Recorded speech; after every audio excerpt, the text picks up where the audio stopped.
Please welcome to the stage, Sana.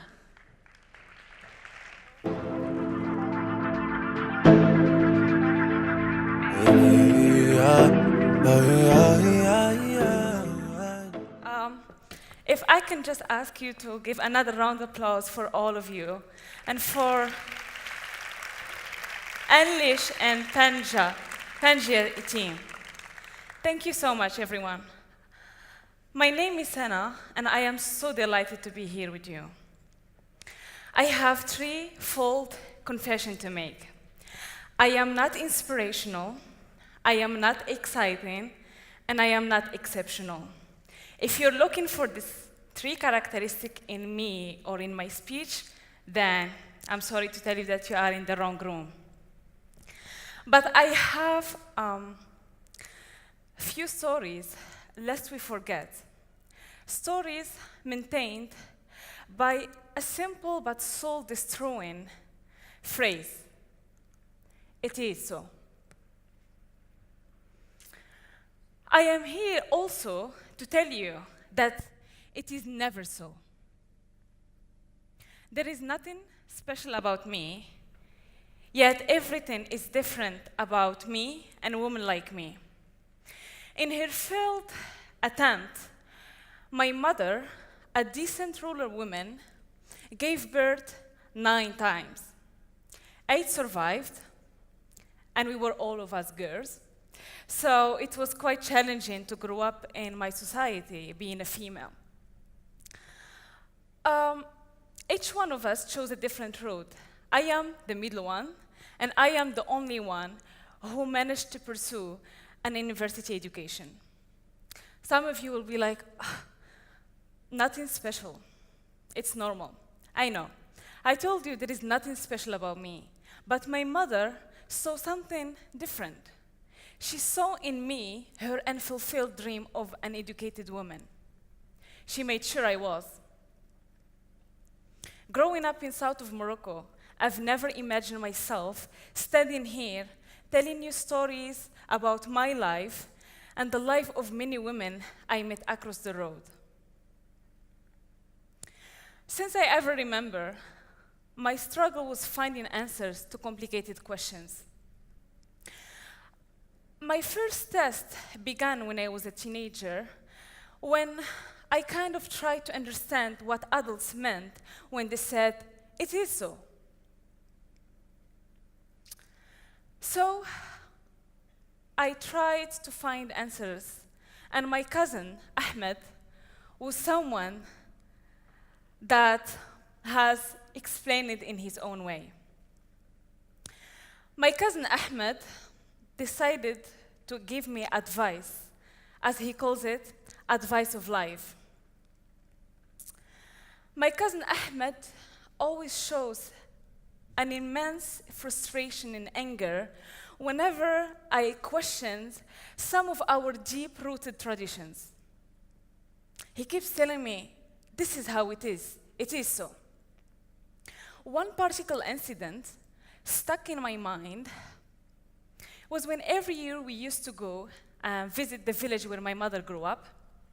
So one day, we were gathering in my grandfather's house, and my cousin Ahmed came and made sure to remind us that women will be eating in a smaller room adjacent to the kitchen, and men will be eating in the big living room. So the size of the room reflected on the size of the food. Men, they were served tagine. And women, they were served couscous. And for those who don't know what is tagine couscous, both of them are traditional Moroccan dishes. Both of them are delicious. But I badly wanted tagine.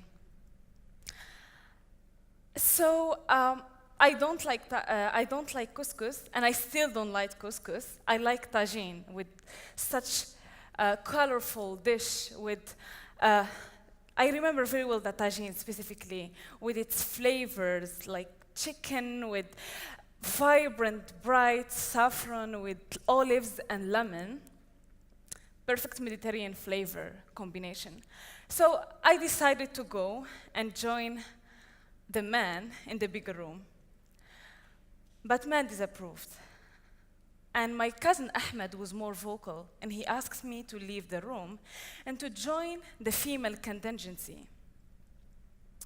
He made sure that women and men do not dine in the same room. I innocently asked him why, and he said to me, "It is so." I was used to hearing this phrase. I grew up with it, and I always had struggles with it. But this particular incident marked my journey of exploring, looking for an answer why it is so. I began my journey exploring the Middle East and North Africa region. I met and I discussed and I interviewed many women from there. Today, I'm gonna tell you 3 stories of 3 women who are struggling with oppression, religion, sexuality, freedom, patriarchy, and culture. All of this because it is so. These stories are part of my book that has not been published yet, a book called The Truth About Women in the Middle East. And it's a collection of interviews I had with these women that inspired me to establish my organization, a social enterprise called Womenpreneur. So my first story is about Yusra. And this is what Yusra told me in her own words. Yusra and purity. It was a hot Saturday morning, but the mood inside our house was festive. I was playing with my cousins. Women in headscarves and bright red lipstick chatted while eating Arabic sweet. I was 10, and my sister was 14.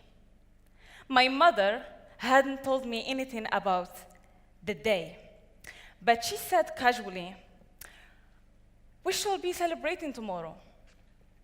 And this is all I knew about the day.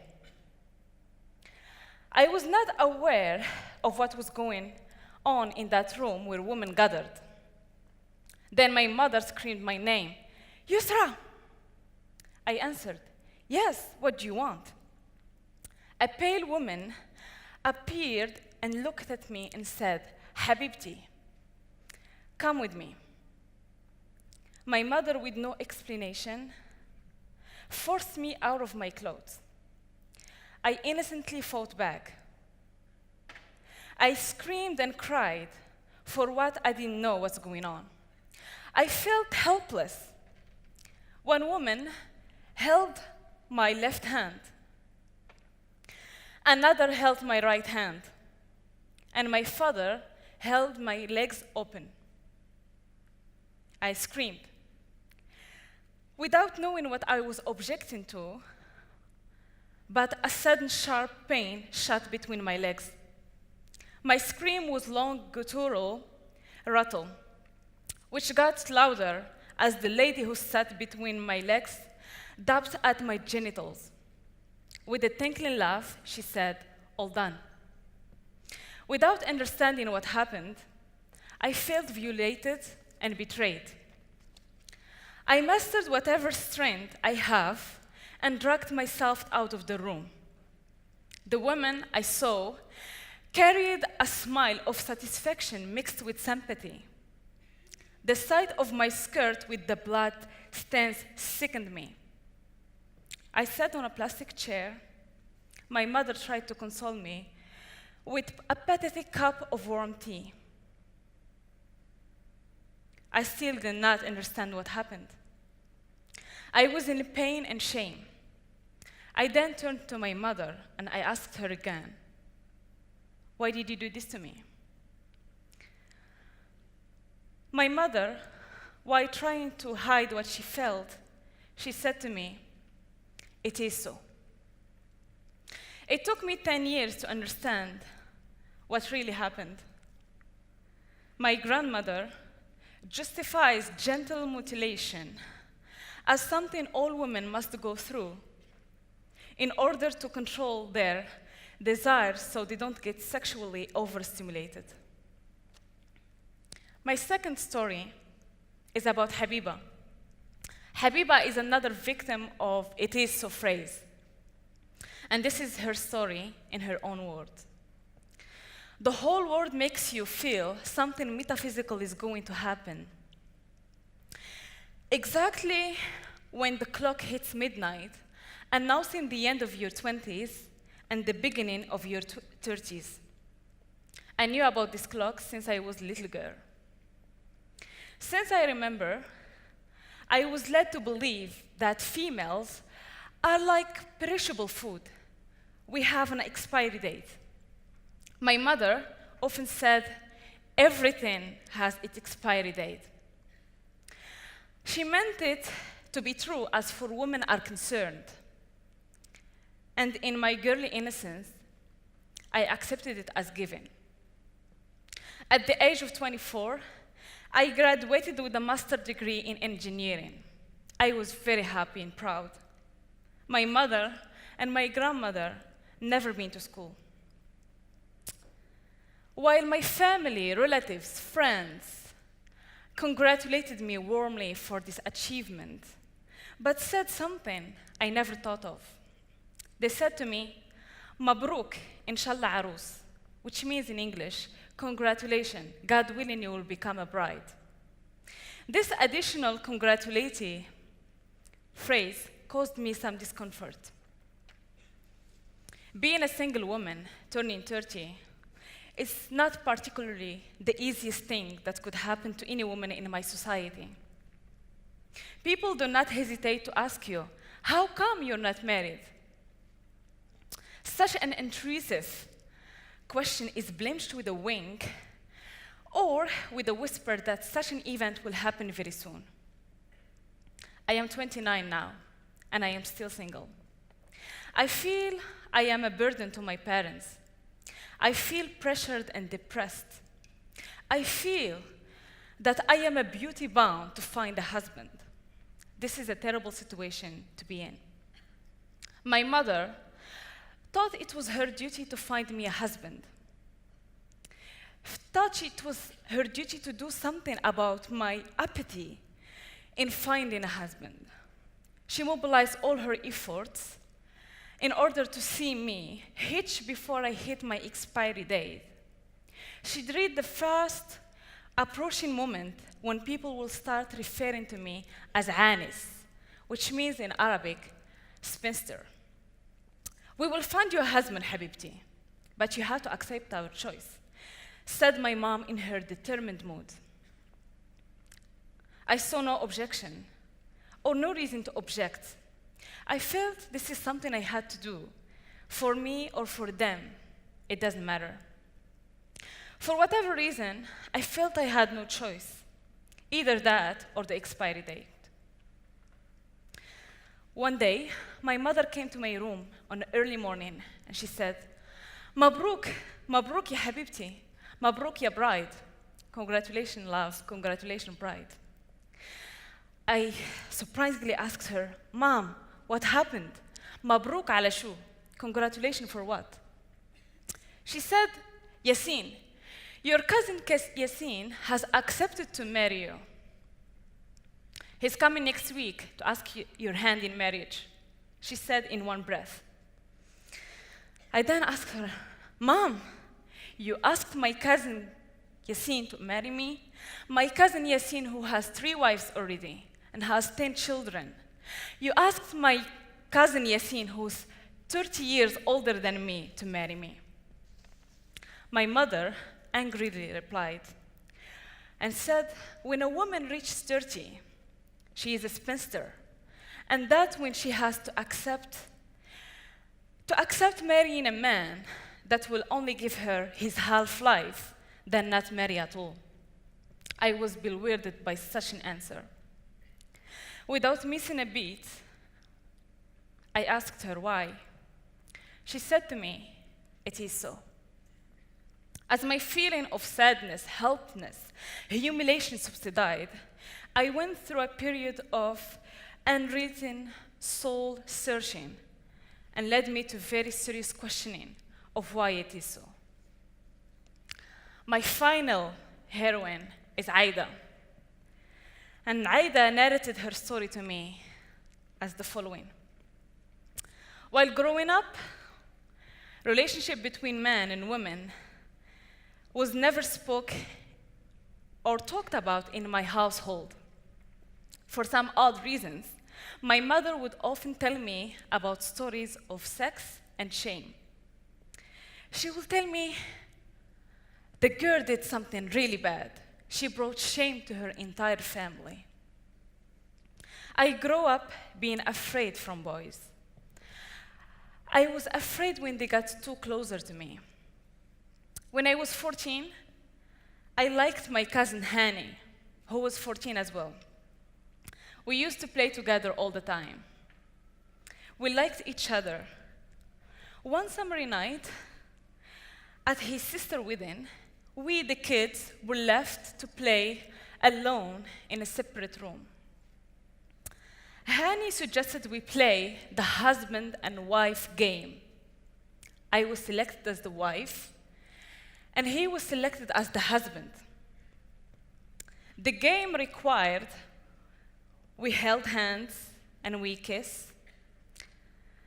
I was very shy, but I was very interested to explore.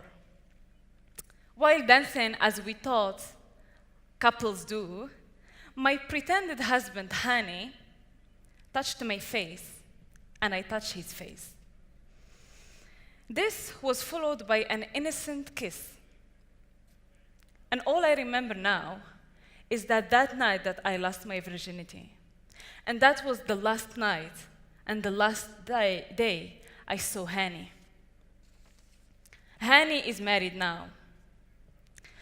He has also found religion. I've heard he is an imam in a mosque. I kept my encounter to myself. I did not want to bring shame to my family.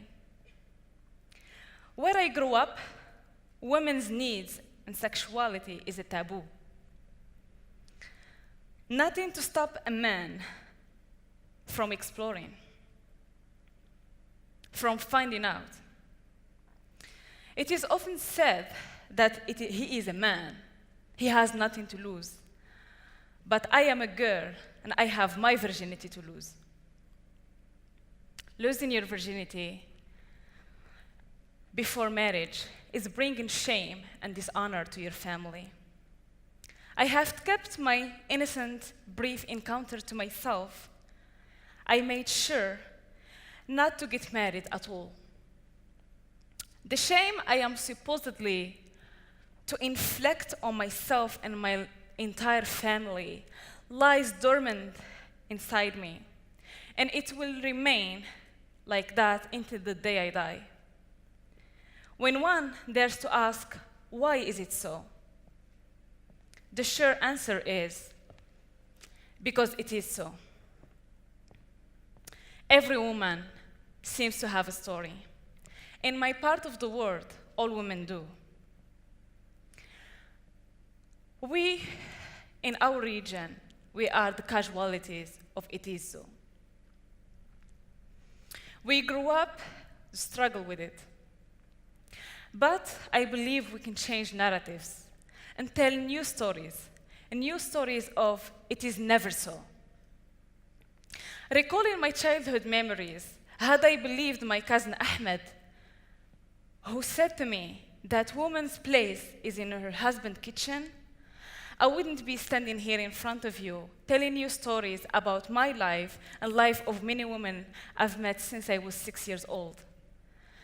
Had I believed my cousin Ahmed, I would have been one of the many victims of it is so narrative. Had I believed my cousin Ahmed, I wouldn't have established a social enterprise trying to help and support female entrepreneurs across the Middle East and North Africa. I am often reminded by the poet Quieres, who said what would happen if one woman decided to tell the truth about her life. the world would split open. I have taken it upon myself and decided to tell the truth about women I've met since I was 6 years old. I decided to tell the truth about women in my region because I believe true harm comes from an attempt to cover up the truth about women.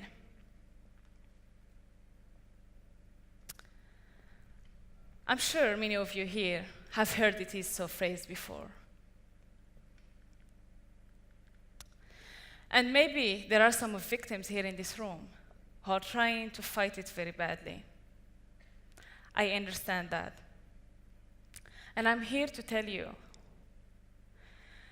that you should never accept limited spaces that enforce on you.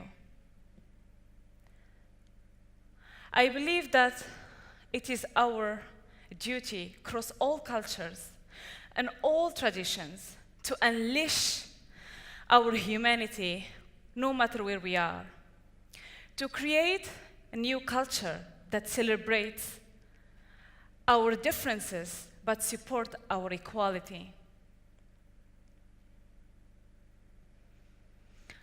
To everyone in this room and those following us online, and for those who are going to watch this video later, I would like to say to you that it is never so. Thank you for having me.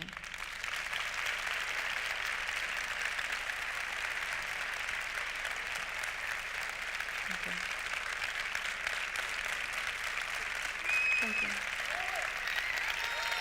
Thank you.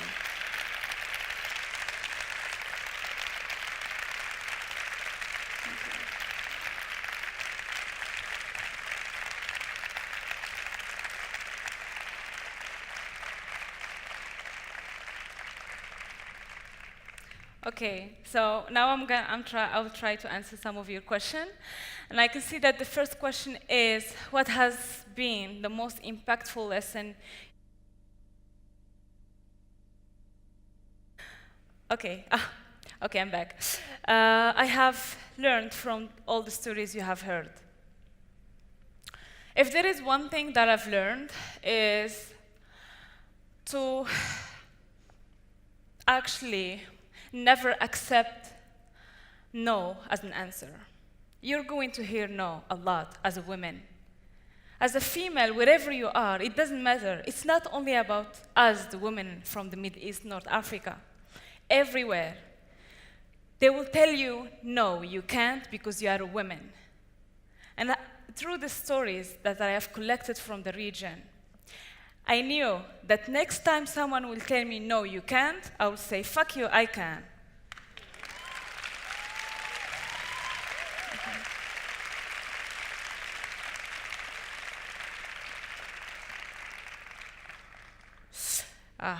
In your experience, what is the role of religion in the struggle women live every day?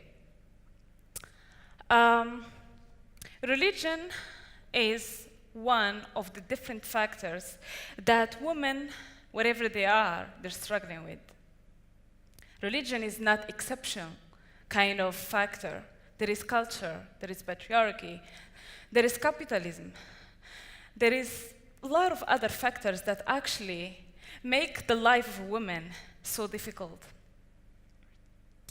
But in my region, religion has been one of the, let's say, principal factors that restricted the participation of women in different kind of level of life. And it is very, very difficult to deal with it in the region. A region that is imbued with its nation's religion, traditions, and taboos. So definitely, when you're facing someone who comes to you and say, you cannot do this because religion says so, it already gives you an insight saying that it's so difficult. But then you have to go and study religion and study other factors and come to them and explain that this is just a part of the system that has been limiting women's participation in all level of life. What do you think goes first, empowering women or opening men's minds? It's both at the same time. You cannot empower women if you don't include men, for sure. You're like missing your objective and you're not gonna reach it. You have to include men in the debate, and you have to make sure that women and men do not look at themselves as separate genders, but they look at themselves as humans, and that they are part of this global world, and they need to, both of them, cooperate to make it better place.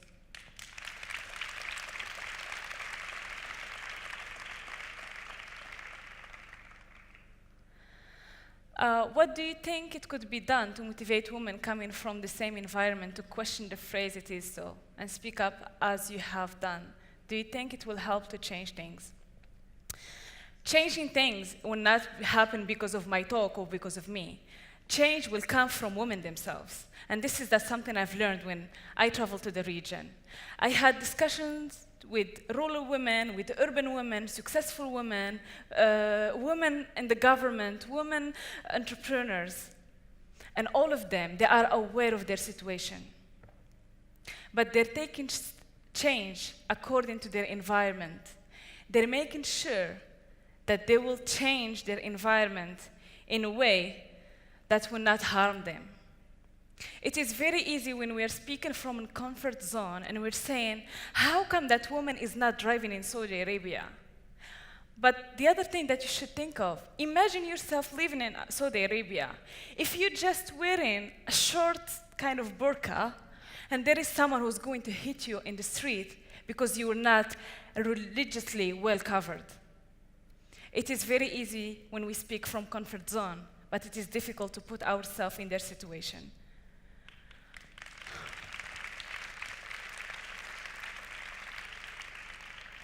What is the biggest challenge for women in the Middle East, North Africa, where you come from, and for women in Western Europe, where you currently live? Very good question. Women in the Middle East, North Africa, and women in the Western world definitely have different environment, different realities, different stories, but they're suffering from the same thing. I do not have to remind you that misogyny is a universal issue. And I do not have to tell you that in different parts of the world, people will tell you, women, we gave them enough right, and this is how it is, and this is our culture, this is our belief. But let me tell you something that you already know. Culture does not make people. We make culture. And we make that culture where women in North Africa, Middle East, and West can all of them enrich and live that equality that we have been struggling to reach since the dawn of the history. And that's it. Thank you so much.